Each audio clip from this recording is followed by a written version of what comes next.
Good day to you. Dennis Waters here again, Dr. Dennis L. Waters, Sr.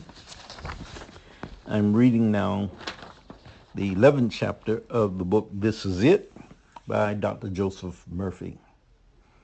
The 11th chapter is entitled Oneness with God.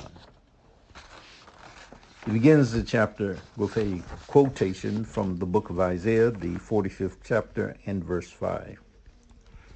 I am the Lord, and there is none else. There is no God beside me. You, the reader, are the one and only being there is. When you say, I am, that's in quotation marks, that means the sum total of all the personalities in the world. All other conceptions are projections in space of the one being, yourself.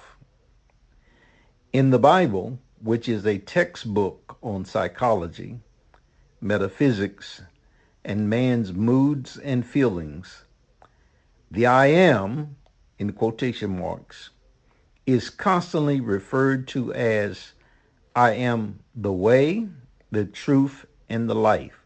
John 14, verse 6. I am the resurrection and the life. John 11:25. I am that I am. Exodus 3, verse 14. These and similar sayings shine forth in all their true brilliance when once we see that Jesus, the Christ, was not speaking of himself personally, but of the principle of being inherent in all humankind. What truth students fail to see is that there is only one human, for the same reason that there is only one God. God and the human are one. One I am. The text says, I am in the Father, and the Father is in me. John 14, verse 11. You cannot divide the one. Infinity cannot be divided or multiplied. The seeming divisions are the illusions of separation. We must give recognition to that innermost self which is pure spirit and which is not subject to any condition whatsoever. We feel that we are conditioned by time and space, but these conditions have no place in essential being. The true recognition of the I am, in quotation marks, is the acknowledgement of the self within you. God the Father, eternally subsisting in his own being, sends forth all forms of his will. Likewise, all forms return to the formless one, according to an immutable law. You, the one man, can comprehend the infinite self within you by a limitless expansion of your conception of God. You thus return to the universal being as a son or daughter coming home to his father or her father. The more we study the Bible, the more we realize that by the art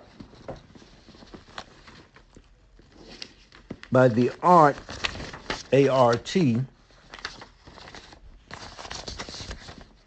of meditation, i.e., by going inward, we become greater in our knowledge and comprehension of the mysteries contained therein. The road inward is the road to greatness, the royal road of the ancients, and for all people who desire to become united with the supreme cause, the root and substance of all.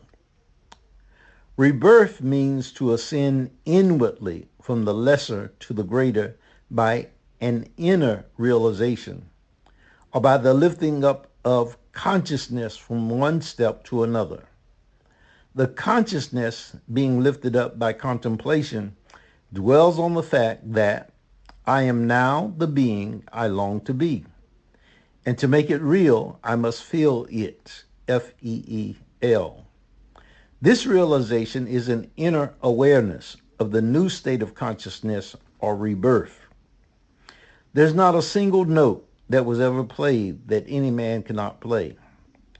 Anything that has ever been felt by any holy person, any person can feel.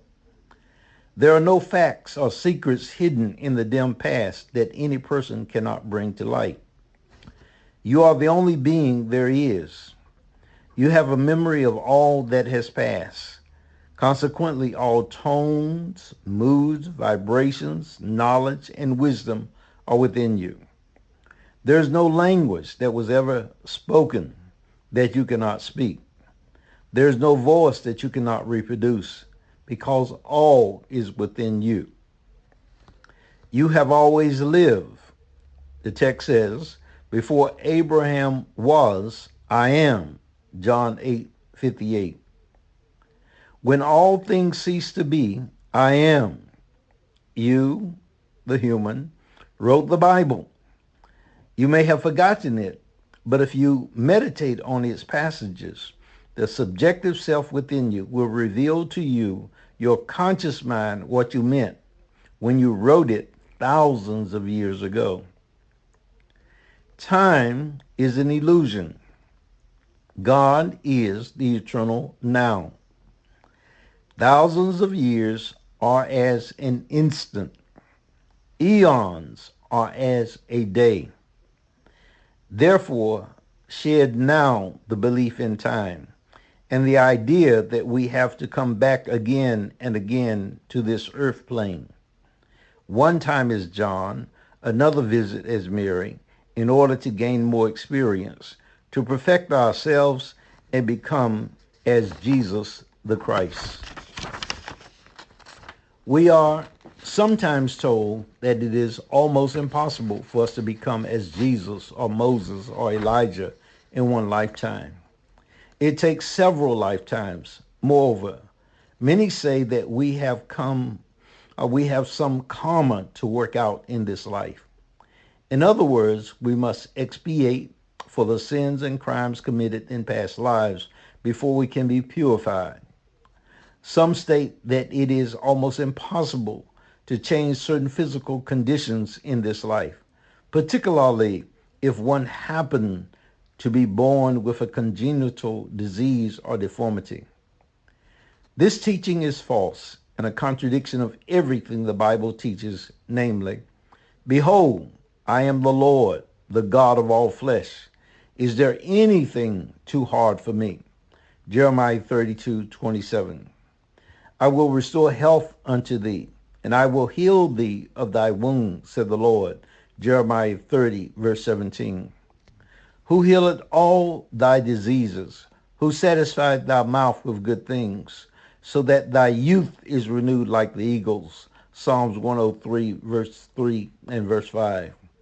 I will ransom them from the power of the grave. I will redeem them from death. Hosea 13:14. A cripple is not instantly healed because of his or your belief. Likewise, if a man's leg is amputated, the reason he does not grow another leg is because his father and mother, the authorities of certain textbooks, plus tradition and race belief, all contribute to the false belief and teaching he received as a baby. He holds a firm conviction within himself now that God cannot grow another leg for him. He firmly believes that nothing can be done for him except to wear an artificial leg. Thy faith hath made thee whole, Luke 8:48.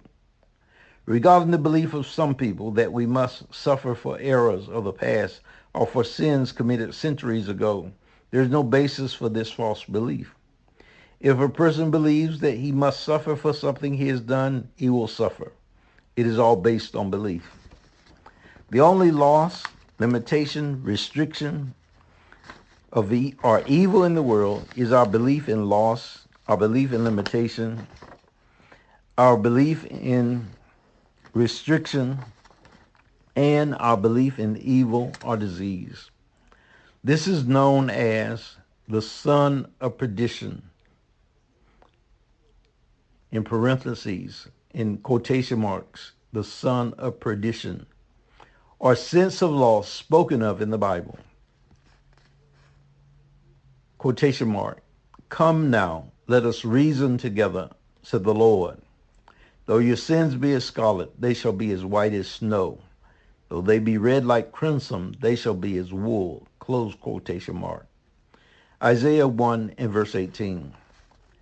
Open quotation mark. And their sins and iniquities will I remember no more. Close quotation mark. Hebrews 10 verse 17. Open quotation mark. For thou, Lord, art good and ready to forgive, and plenteous in mercy unto all them that call upon thee. Close quotation mark. Psalm 86 verse 5. The reader should stop, think, and realize for a moment that a God who says, open quotation marks, love your enemies, do good to them that hate you, close quotation marks, by necessity of his greater love, blots out all of the past. He wipes away all tears and forgives you, me, immediately. Can you imagine a God asking you to forgive those who trespass against you, and in another breath refusing to forgive himself? He shall call upon me, and I will answer him. Psalms 91, verse 15. I, even I, am he that blotted out all transgressions for mine own sake, and will not remember thy sins. Isaiah 43, verse 25. Man completely detaches himself from the past by partaking of a great psychological and mystical feast of peace and happiness. Realizing the presence of God within him, he rises in consciousness to the joyous conviction that he is now the being he longs to be. Having fixed this state within him, a silent inner knowing possesses him. All former doubts and fears pass away and shall be remembered no more. By sustaining this silent inner feeling, that which he felt inwardly becomes expressed outwardly. This was the book of, This Is It is the name of the book. The chapter was 11. The chapter is entitled, this entire idea of arriving at a point of forgiveness. Arriving at a point.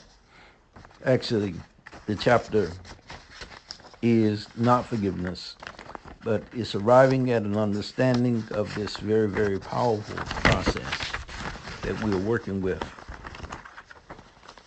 And is coming to understand how Spirit is working with all of us. And this is Oneness with God. Oneness with God is the title of the chapter 11. Forgiveness is chapter 12. Getting a little ahead of myself here with these chapters laid out. But forgiveness is the next chapter. This chapter 11, is Oneness with God. Blessings. Bye-bye.